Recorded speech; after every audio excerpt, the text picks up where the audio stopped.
should be hearing beautiful music right now.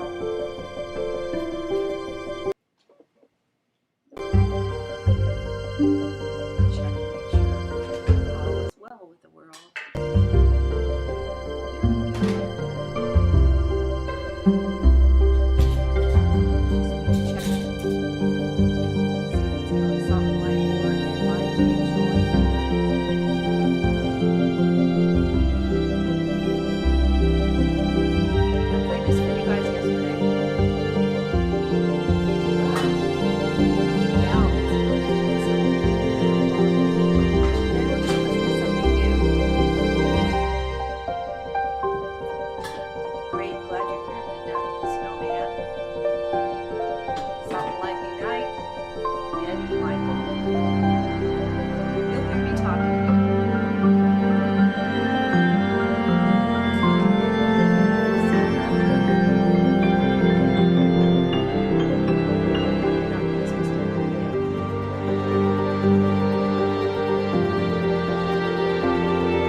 Oh.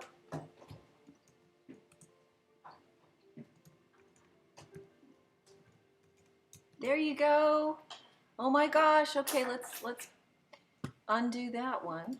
Hey guys, I misspelled my son's name in the chat here. Can you believe that? It is, let's do it again. So this album is called Meditations. And it is it's at Jean. It's okay, Mom. Everybody misspells my name. Because I gave you that weird name. Dad and I did. Yeah. This is Jean-Marc. Hi. It's me. Or as my mom likes to call me, Jean-Marc with a K. Jean-Marc with a K. It's actually Jean-Marc with a C. This is my son. Hi. Hi. And he just released, hi Sandra, he just released the album you heard called Meditations. Meditations. This, and it's, what is it, Jean-Marc? It's an album. No, it's sort of, I think, like, it's orchestral music that's based on repetitive motifs. These are a lot of words now. But basically just cinematic meets chill. Meets chill, meets God.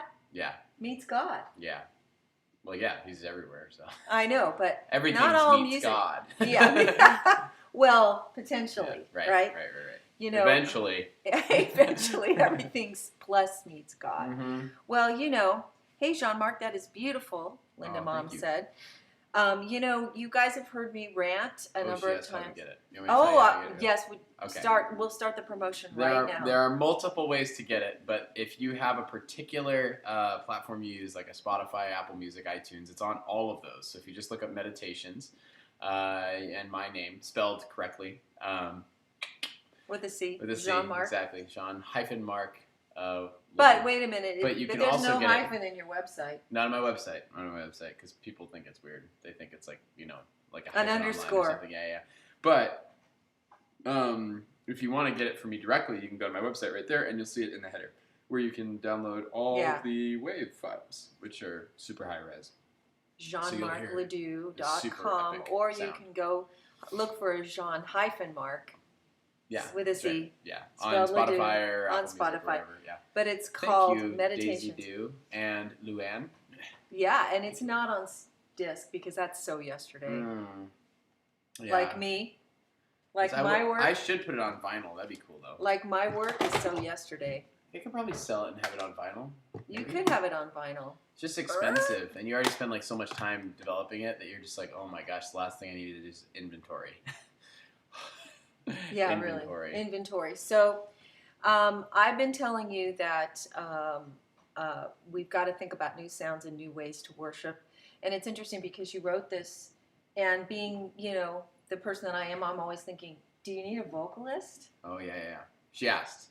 I said maybe. I said, let's see. It was really sweet to me. I was like, let's see. Maybe. Maybe we need Perhaps. Perhaps. Yeah. But, honestly, the more I listened to it, the more I thought vocals would ruin this. And if we did it every time. She came around. I know. Every time we over-repetize. Well, I mean, repeat. whenever we hear, God, you're so good, you're so good, you're so good, you're so good, you're so good, you're so good, you're so good, it's kind of like, it almost beats the meaning out of the words originally. Like you just stop, you say it over and over again until it means nothing. And, whoa, what happened to you? Did you? Yeah. I've been on a little bit of a rant about repetitive chords, repetitive sounds, and repetitive vocals, almost taking us into a trance instead of really into intimacy. And what's great is, his tracks are about 3.5 minutes each. They tell a story. Yeah. And well, it's funny because, I was thinking about repetitive ideas. So, like music is essentially repetitive no matter what you do because, unless it's a story. But even then, the chords generally repeat because we love familiarity. And there's something about coming back to the same song and hearing it again that even within songs happens all the time. You have your verse, your chorus, your verse, your chorus, your bridge, your chorus, something like that, right? And did we mention chorus? Yeah, there's a chorus in there. Yeah. And the thing that I think is annoying about modern worship songs, at least, and it's hard for me to listen to them, to be honest with you. I agree with my mom, who's a brilliant singer-songwriter, by the way. You should go get her songs at JEAN. But wait a minute, I just want to say, Liberty Joe, I think is that you at Salt and Light? Which Joe bought your album on iTunes. Thank you. That's awesome. I appreciate that. That's My awesome. friends are classy. Wow, classy friends. I have classy friends. So the thing that's interesting about modern worship songs, though, worship music, is that it almost feels like, I don't know how to describe it. It almost feels like you're just kind of being grabbed by the lapels and being yelled at to be in an intimate position. You know what I mean? We're going to sing about how much we love God over and over and over again, and eventually we may feel it, and eventually we may be able to draw close to Him. And a big, huge wall of sound. Yep. That just takes, so you can't even hear your own voice, and it wouldn't matter if you sang out loud anyway. Right. And half the time, the thing that bothers me too is that it becomes a show, and it's a performance, and it's a big, you usually have a band that is there's nothing against Hillsong, nothing against Bethel, but they have their brand, and they have to put out music that's in brand now. And they always have to put the drummer in a cage. Yep, got to put the drummer in a cage. Cage-free drummers. What does that tell you right there? Yeah. Got to put the drummer in a cage because you have to try to contain him. That wall of sound. Well, yeah, the epic sound. And what if he actually got out? Actually, there's no drums on my album. He got out. I know, he got out. No, I tried to put him in a cage, but he got away. He got away. Yeah. Well, I guess I was just gonna say that worship music in general. This is different because whereas this is kind of what I've seen about particular worship music that comes out now is that it's very it's repetitive, but it's just repetitive but louder. It's just a consistently louder sound. And I was reading the story of Elijah yesterday about how he was go ahead, yell louder. Maybe your God is sleeping. Maybe your God is awake.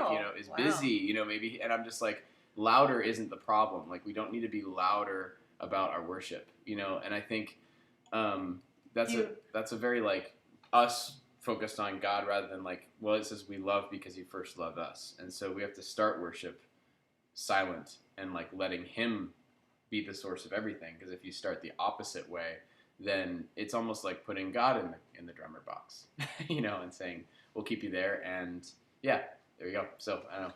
I'm wondering too if we think that repetition equals a deeper place, and as opposed to Catherine? What if I said? Ooh, Grammy Pam, that's good. Loud and shallow. That should be my worship band name. Yeah, Loud but I want you to know I'm all deeply shallow. Yeah, that's deeply shallow. And obscurely brilliant. Mom is very deeply shallow. I think that one of the things I like about Jean-Marc's music is he takes the concept of repetition and he changes it with orchestrations and textures so that it literally is transformed, and you're telling a story through the repetition. Yeah. Do you guys know the work of Philip Glass? Philip Glass is a classical. I didn't know.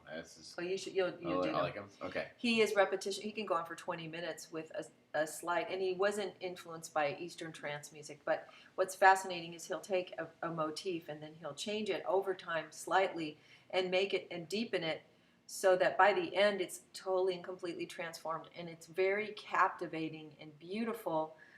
But it's in the subtlety of the change and what's happening in you that makes that repetition work, which I think is one of the things that you're, without thoughts that bring me to God, I just feel embarrassed by the personal declarations. I said something on One Son Loves Philip Glass. There you go. Well, this is 3 minutes and 30 seconds. Oh yeah. Of Jean-Marc Glass. Oh yeah. And Glass. They tell little stories, and you could literally play them over and over again. And I thought about it. I thought, Jean-Marc, shouldn't we hear these for 8-10 minutes? Because that's what we're used to, long form music that goes on and on and on, and we're supposed to somehow feel better at the end, whether it's your massage or your background music. And I found that there's something beautifully clean about the simplicity of you telling one story for 3.5 minutes and letting that be enough, and letting us interact with God and with sound and peacefulness and emotion without drawing it out. Yeah. It's like knowing when to leave the stage. As a performer, I have not learned that yet. Yeah, this stream will be going on for 3.5 hours. It's the idea of when have you made your point? Yeah. Yep. When has the story finished? And don't have to beat it to death. I mean, a lot of the other thing is I feel like there's not a lot of faith in some worship music because they feel like they have to do the job of bringing people to the Lord, which is sort of interesting. I mean, like to carry somebody into God's presence, that's a very heavy burden, and I don't know that it's actually an accurate one. I don't think that's like something that worship leaders should feel. I think that they should create a space for the Lord to meet people, and so sometimes I feel like they almost feel like an obligation to make sure that every single person in the audience has felt something, and there's nothing wrong with that. It's just a very, very onerous is the right word? I don't know. Let's pretend that's the right heavy word. Burden. A heavy burden for worship. So the idea that like maybe people can actually, I don't know, like to leave the stage, and to say, okay, the first music I listened to and not notice I was on a stepper. Can you retype that, Linda, so I know what you mean? Yeah. Are you referring to his album? We're gonna play you one more track today, you can get it. But I'm thinking a lot about this. Somebody one day sent me an email about a French form of monkdom music or Anglican music called Taizé or something. Mm-hmm. And what they do is they physically gather around a cross on the floor. I can't remember it. If it's you, please send it to me again because I wanted to look more into it. But the idea was they would say a statement, read a scripture, then it would be reiterated by the group, and everyone would be silent. Yeah. And they would have some form of moving through, like the Stations of the Cross, not that exact liturgy, but the idea of here's the truth, let it sink. Here's who he is, be in it, let that be enough. It's like wondering if I had a meaningful exchange with you and I said something that was really valuable between us, would it make it more intimate if I followed you around for an hour and a half and said it really loudly to you? Would it make it more valuable or intimate? Yeah, it's funny. I think the way that I describe it is how many words, like how many words do you need to equal one word from God? Like how many words do you need to yell, scream, speak? Like how many of them are equal to just one word from the Lord, like for you, directed into your heart? And I don't think that any number, I mean, you can hear it, like maybe, and again, there's nothing wrong with, this particular, like just worship and worship leading and worship in general. I just think that a lot of times it needs to start in solitude and silence. Like you need to hear from him so that you can overflow back to him. If you don't have it, you can't give it to him. And I think the whole idea of, again, we love because he first loved us, Lady Grace has a question. Did you did, I believe, this is a 7-album project. Or seven track, and he does have inspiration for each track. Did you want to talk about one of those and we'll play one? Again, they're only like 3.5 minutes long, so it's not like and I loaded them onto OBS, so when I hit play, they're going to sound really pretty now in your system, as opposed to me just sticking the mic next to the totally CD player. What do we do waiting? And I'll just tell them a little bit about it before it plays. Okay. So waiting is, again, you'll hear there's repetition between chords, and there's not a lot of, like, the thing is there's typical, I think what's interesting is this actually has technically more repetition than modern worship songs. But the problem is modern worship songs, they don't actually grow and build on repetition. Repetition's not a bad thing, like, because repetition is like waves on a beach. Like, we can't be like, oh, it's so annoying they just keep coming, And so this particular song has, I think, 2 chords the entire time. But in those 2 chords, there's all of these new additions that, like, breathe new life into those things. So whereas a modern church worship song has the same sound, but 4 chords, or maybe a few more, but 4 chords throughout. So technically, there's more chord variation, but less actual musical variation. So I don't know if that makes sense, but people are coming out of the closet now that they like Gregorian chant and Celtic praise. You can come out here to me and instrumentals. We went through very liturgical services for quite a while, and we found, you always come to the end of yourself and your religiosity in any system. Yeah. So whether because I could go dig right now in gospel music like crazy because it's new, but if once you're in a gospel church and that's all they do is gospel, you can get tired of that too. So humanity needs refreshing, right? And we need to be thinking on multi-levels related to our worship and what that looks like. In the Torah, worship is obedience. The highest form of worship in the Jewish community is the study of Torah. Isn't that interesting? It's actually poring over the scriptures and longing and learning and reaching into that. That is considered the highest level of worship in the Jewish community. And obedience is worship. And humility is worship, right? Grief can be worship when you see the lady pouring out her tears on Yeshua's legs and his feet. So in any event, let's hear this. Let me just say one more thing about it before we play it. Yeah. Basically, waiting is a couple of chords, but what you'll see is over time that it will actually build and develop, and you'll hear a new sort of wall of sound come in and out. And it's funny because waiting specifically, I mentioned like the waves. You'll hear the waves in this. Like you'll hear waves of strings that come in and out. It actually reminds me a little bit of the Finding Nemo soundtrack, which is. But really what? If you think about when you stand on the beach and you plant your feet in the sand, and the waves come and go, and you stand there for 10 or 15 minutes, you're actually changed by something about that experience that isn't static. Yeah, absolutely. So absolutely. I'm wondering, what do you think? Yeah. No, all right, so Jean-Marc, while we play this, I want you to know my super high-tech way of educating people about your music is. Very good. Yeah. Right? See? Right there. Actually, that's all good. you have to do is. Can I add the screen here? Like, wait, here, move the finger for a second. You can, but let's wait. Just hit what we're gonna do is we're gonna try and add something to this while you're, so you're gonna hear music, but you're also gonna hear you're gonna see. We're not gonna talk, but he might try to put up a graphic. So just unclick that, and away we go. No, yes.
I think we're live. We are live.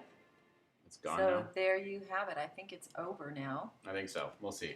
All right. So what'd you all think? I liked it. I'm partial. Okay. So let's see what the chat says. This is good. Downloaded from iTunes. Thank you, RM Thank Johns. you. Absolutely gorgeous. Brilliant. $15.99 for What? $12.99. $12.99. What Did a I deal. overpay? Yeah. No, I don't think you did. You? I don't know. $12.99. I think. We just want to have a larger discussion about story, about worship, about the peaceful sounds of nature at all times, about punctuation. Punctuation marks in a conversation with God, Yeah. right? Yeah. And about how we need. I believe worship is story based. In other words, we worship out of story. When someone tells us the story of something God's done for them, you feel it rise in your heart that you want to say, praise God, that's wonderful, He's amazing. Mm-hmm. When you can tell your own story in a hymn, Linda's going to download it. From That's somewhere. From somewhere. So you can see right now, that's my website right there, and you can get it. You can actually, right there, you have all the links if you want to get it on Apple Music and just stream it through Spotify, Amazon Music, or you can just buy it there. Or obviously you can buy it on iTunes too, which would be great. So it's an ongoing conversation we need to have to reshape worship. In fact, tonight I got a drummer coming over. He left the cage. He left the cage. He Well, got it's out of the interesting, cage. you know, this is a Jewish guy. He's not a Yeshua guy, but he loved the Siddur Project album so much. He was like, you're completely blowing my mind. I grew up with all these prayers. Can I play music with you?